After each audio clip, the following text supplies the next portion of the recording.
हाँ जी जनाब, बात करते हैं सयाहत के बारे में। सयाहत जो है वो बड़ा अच्छा मशग़ला है, और आबो-हवा की जो तब्दीली है वो आपके मिज़ाज पर, आपकी सेहत पर बहुत अच्छा असर डालती है। और अक्सर ऐसा होता है कि हम कभी-कभी कुछ परेशान से होते हैं, कुछ बेचैन से होते हैं, हमें कुछ अच्छा नहीं लग रहा होता है, तबीयत थोड़ी नासाज़ होती है। तो ऐसे में यही करना चाहिए कि अपने शहर से थोड़ा बाहर निकल कर दूसरे शहर में जाना चाहिए और वहाँ की आबो-हवा को भी महसूस करना चाहिए। जब हम घर से बाहर निकलते हैं, थोड़ा ज़हन चेंज होता है, थोड़ा माइंड चेंज होता है। और पाकिस्तान में बहुत सारे इलाक़ा जात हैं जहाँ पर हम जा सकते हैं, और तमाम इलाक़ा जात की अलग-अलग ज़ुबानें हैं।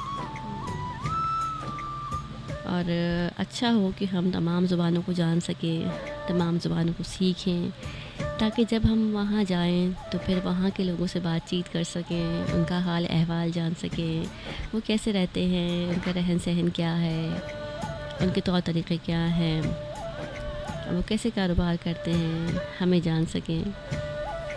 और जब हम जाते हैं कहीं बाहर और हमें बहुत अच्छा सा रिस्पॉन्स मिलता है, फुल प्रोटोकॉल मिलता है, तो बड़ी खुशी होती है। लोग अखलाक से मिलते हैं, मोहब्बत से मिलते हैं, तो बड़ा अच्छा लगता है।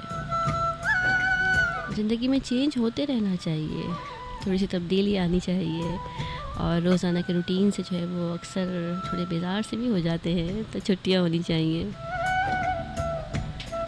ठीक है ना? अपने लोगों से मिलना-जुलना चाहिए। बहुत से लोग हमारी तवज्जो के तलबगार होते हैं, हमारी मोहब्बत के तलबगार होते हैं। तो अपनी ज़ात से हटकर औरों के बारे में भी सोचना चाहिए, यानी कि मोहब्बतों के रिश्तों को कायम रखने की कोशिश करनी चाहिए, उनकी अच्छी आबियारी होनी चाहिए।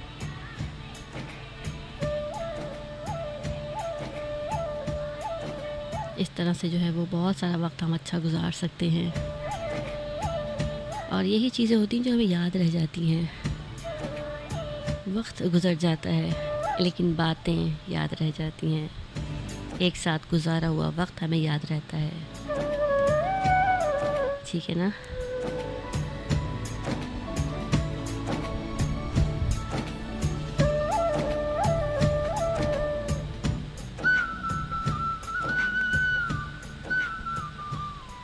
बारहा ये सोच कर हमको आ गई हंसी, हुस्न के मिजाज में क्यों है इतनी बरहमी, आप ही बताइए।